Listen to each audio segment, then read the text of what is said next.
Ассаламу алейкум, добрый вечер, дорогие друзья. Это программа «Актуальная тема» на телеканале «Войнах». И руководитель чеченского регионального филиала Газфонда поддержки участников специальной военной операции «Защитники Отечества» Алихан Инаркаев.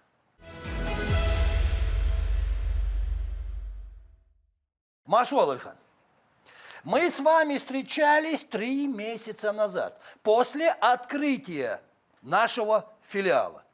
Так? Так. И теперь у меня мой первый вопрос. Каковы итоги за эти 3 месяца работы чеченского регионального филиала Госфонда поддержки участников специальной военной операции «Защитники Отечества»? Прошу. Напомню, что Госфонд открылся 30 мая 2023 года. И с момента открытия было более 2000 заявок. Из них обработано 1350 заявок. Это разного характера заявления. Это зависит от санаторно-курортное лечение, подача документов, подготовка документов на подачу удостоверения участников боевых действий. Но все вопросы, которые возникают у наших участников специальной военной операции, они идут к вам на сегодняшний день. Да, идут к Вот нам. по всем этим вопросам, которые вы озвучили, вы помогаете. Но это очень большой, широкий спектр. Вот о чем я говорю, это большой очень сектор. большой спектр. Один человек, подавая заявление, у него 5 пунктов может быть. Это будет санаторно-курортное лечение, это может быть земельный участок или проблемы с налоговой. Каждый человек не одно обращение дает, а вот в одном обращении... Вот эти все пункты. Да, пункты, да, 5-6 пунктов у него бывает. И вот вы по всем этим пунктам, по всем этим обращениям начинаете работать. Да. И каков результат за эти 3 месяца работы? Мы обработали более 1350 заявлений. А не трудно вот заниматься вот так все время? Количество обращений много.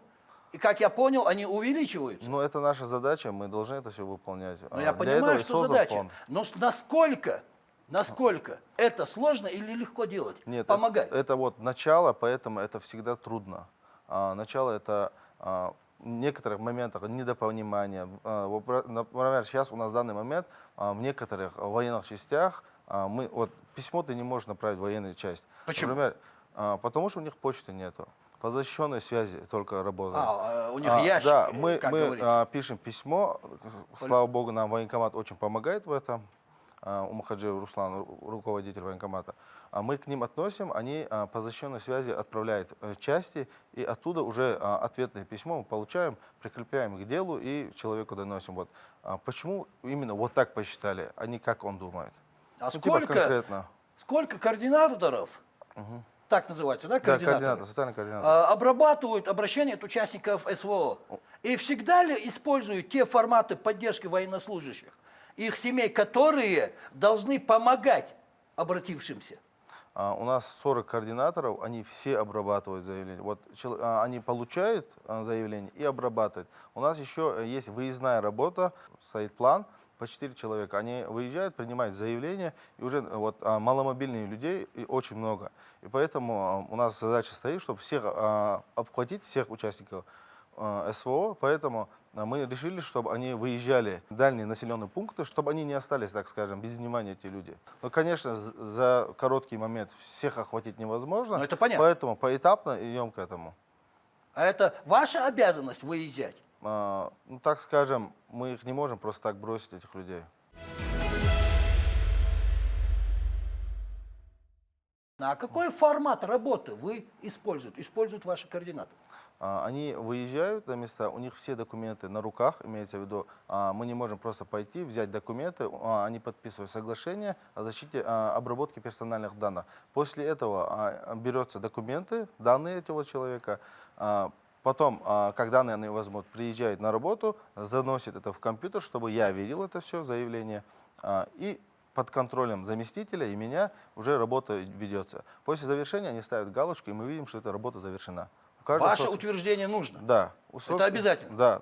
Я вижу это все. Всю работу я вижу. А когда они выездные, они могут до обеда выехать, приехать после обеда, занести заявку. Или после обеда выехать и на следующий день занести заявку. Хорошо. Тогда скажите мне, вот сколько в среднем уходило и уходит время на работу с обращением? Ну, смотрите, обращения разного характера. Если считать просто консультацию, когда человек проходит в фонд, у нас есть юристы, есть адвокаты, юридическая консультация, есть клинические психологи, если им нужна психологическая помощь, мы оказываем ее тут же. Юридическую помощь, консультацию тут же оказываем. На местах? Да, на На местах. месте. Но если это связано там выделением земельного участка или там налоговые какие-то проблемы или удостоверение, выдача удостоверения, это трудоемкий процесс, это занимает очень много времени. Тут есть понятие, приходится работать адресно. Да. Или все проходит по общему нормативу? Нет, смотрите, адресно не все люди понимают, для чего они приходят. Мы объясняем им, мы показываем там акты, мы объясняем этим людям, что мы хотим помочь, кто участвовал уже там. И плюс мы Минздравом договорились, что в каждом населенном пункте, в районах имеется в виду, в каждой поликлинике есть кабинет психолога. Они будут принимать, как в штатном режиме, с 9 до 6. У вас с каждым С каждым, министерством вот такие да, договоренности? с каждым министерством, да. И У как вам идут навстречу? Конечно, идут. Мы же общее дело делаем. Ну, это понятно. Нет такого, да? Нету. Это нас не Нет, касается, такого это нету. не наше дело. Нет, так такого мы в данный момент не встречали такого. Я недавно посетил наш филиал поддержки участников спецоперации, где поймал себя на мысли, что сейчас уже становится понятнее сотрудникам, нашим сотрудникам, я говорю нашим сотрудникам, филиала, какая понадобится помощь вернувшимся бойцам. И алгоритм процесса поддержки уже выработан нашим филиалом, нашими работниками. Или я ошибаюсь? Нет, уже выработан, уже в начале первый месяц было очень трудно, но после прохождения одного месяца уже работа в штатном режиме идет очень хорошо. Имеется в виду, каждый знает, для чего он сидит, куда направить, какие проблемы можно решить. В моменте можно это все Пришло решить. понятие, как Конечно, делать, конечно. куда идти Да. и как помогать. Конечно. Алгоритм уже выработан. Уже выработан, да. А вот этот ваш коллектив, он не меняется? Нет, пока дополнительных штатов нам не выделили, пока не меняется. Это те же люди, Те же которые люди, да. работают с вами с первого дня открытия. Да. И вот центральный аппарат прошел нам навстречу. С 1 сентября им зарплаты подняли в среднем где-то на 8-10 тысяч. А они довольны, 30 есть в коллективе? Ну, смотрите, эта работа в психологическом Вот со поэтому я стороны говорю, тут психологии, работа идет это очень с трудно. душами человека. Да, каждый человек людей. приходит и свою историю рассказывает. Это надо там проникнуться, послушать его, понять его проблему. Это занимает время, и вот с точки зрения психологии очень трудно И вашим, нашим нашим. сотрудникам филиала тоже трудно. Да.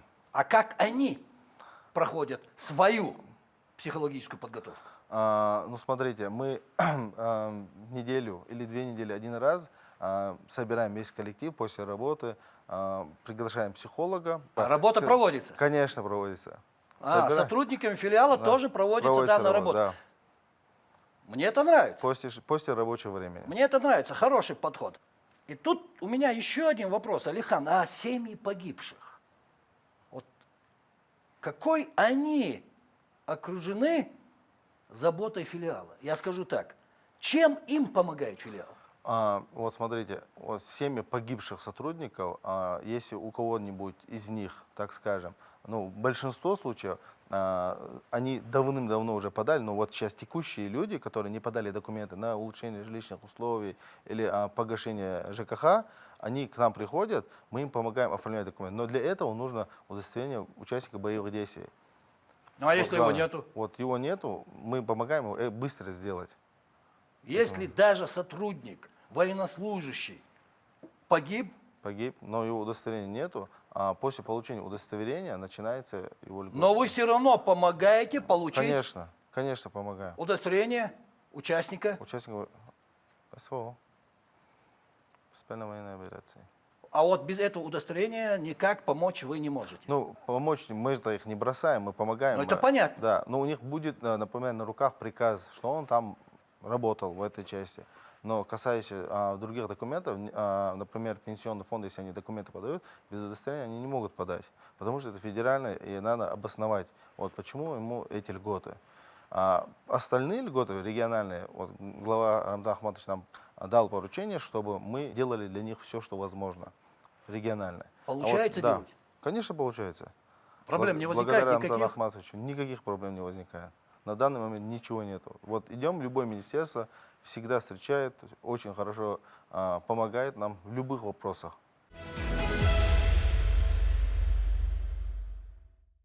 Вот я вас слушаю, и опять же ловлю себя на мысли. А действительно все так, как вы рассказываете? Что вам все удается, что вам все помогают, что вот эти 3 месяца, первых 3 месяца своей деятельности наш филиал показал, что действительно открытие Госфонда было оправдано. Конечно, оправданно, это вот необходимо было сделать, потому что человек не может везде ходить с документами. Он пришел в одно место, и все его проблемы решены. Российская Федерация, Вы общаетесь часто с ветеранами, это я тоже знаю, это я видел, когда приходил в наш фонд, с участниками СВО. Скажите мне, какой посыл от них чувствуете? Какой посыл от них чувствуют наши сотрудники филиала? Чувствовать готовность идти дальше или просто жить? О чем они говорят, о чем мечтают? Однозначно, это очень мужественные люди. Вот некоторые, которые, например, потеряли конечности, они говорят, что хоть сегодня обратно готовы пойти на фронт, главное вылечиться, чуть встать на ноги. И вот мужество их поражает, если честно. И дух, очень сильный дух этих людей. А ваш коллектив, наш коллектив, прошу за оговорку прощения, вот это все понимают, что они вернулись оттуда? Конечно, понимают. Поэтому вот каждый коллектив, вот начало было очень трудно, но часто они уже более-менее привыкли к этому. Алихан, скажите мне, как только данные людей попадают в реестр, что они демобилизованы и приехали домой, социальный координатор приходит к ним, представляется и предлагает помощь, не дожидаясь от них самих заявки. Вот как все это происходит, чтобы наши телезрители это услышали? Вот как все это, как этот процесс происходит и должен происходить? Да, мы обновляем списки, мы берем списки этих людей, которые демобилизованы.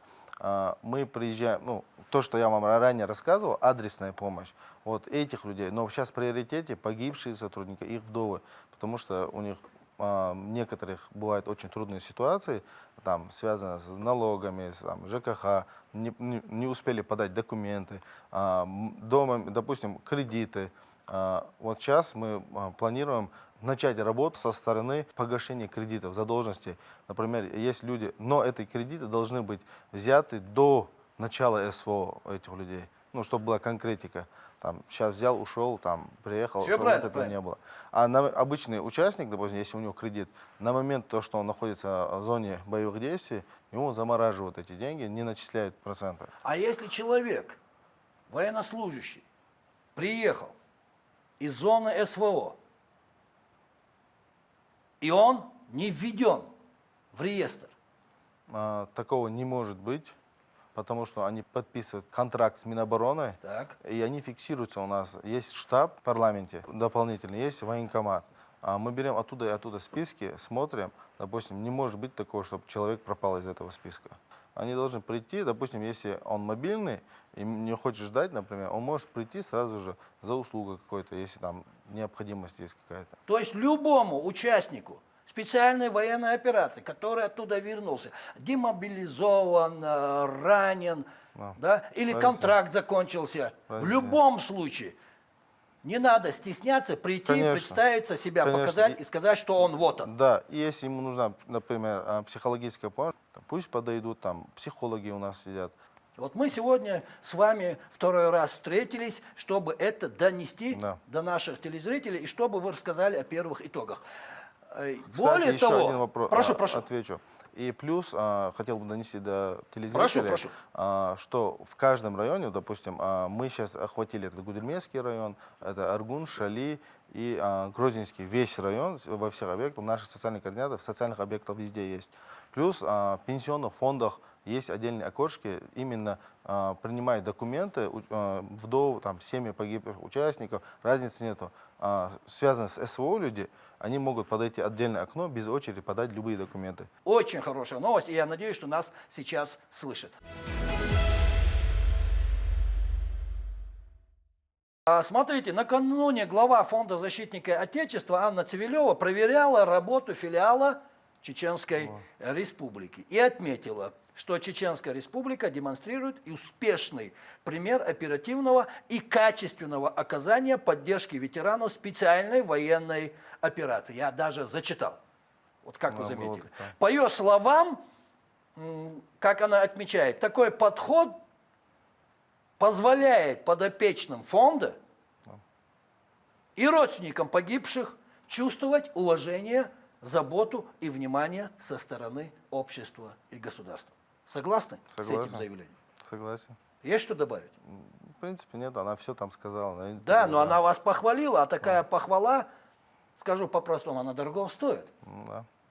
Что вы ей показали? Мне даже неудобно. Что вы ей показали? Мы показали свою работу. Она вошла в здание, посмотрела, пообщалась с нашими сотрудниками, посмотрела, как мы содержим здание, посмотрела, как мы работаем с подопечными нашими, пообщалась с ветеранами, вдовами погибших. К сожалению, время нашего эфира заканчивается. С вами приятно работать. И мой последний вопрос. Я понимаю, вы руководитель. И все-таки, как руководитель регионального филиала, чеченского регионального филиала Госфонда поддержки участников специальной военной операции, защитники Отечества Алихан Инаркаев оценивает первые 3 месяца работы филиала, которым он руководит? Ну, так скажем, некорректно, если я это сам себя буду оценивать, так скажем. Я поэтому и говорю, как руководитель оценивать, как бы это... Лучше будут посетители оценивать всю мою работу. Ну хорошо, перефразирую. Как оцениваете работу ваших Соцкоординатора подчиненных? на отлично оценивал. Вот просто на отлично. Просто на отлично, да. Но мы этого не говорим, мы говорим всегда, надо делать больше, делаем совещания, эффективность повысить, там много чего мы говорим им, но если говорить, вы отличники, вы молодцы, на этом остановится. А как типа результат развития. работы оцениваете? Как руководитель? У нас есть шкала, у Так. нас есть таблица определенная. Мы смотрим, сколько заявок обрабатывал тот или иной соцкоординатор. И если кто-то там опаздывает, мы звоним, говорим, в чем проблема. А в общую оценку какую поставили бы? 5? 5. 5. Спасибо. Спасибо, что пришли, ответили на наши вопросы, высказали свое мнение. спасибо. Удачи вам.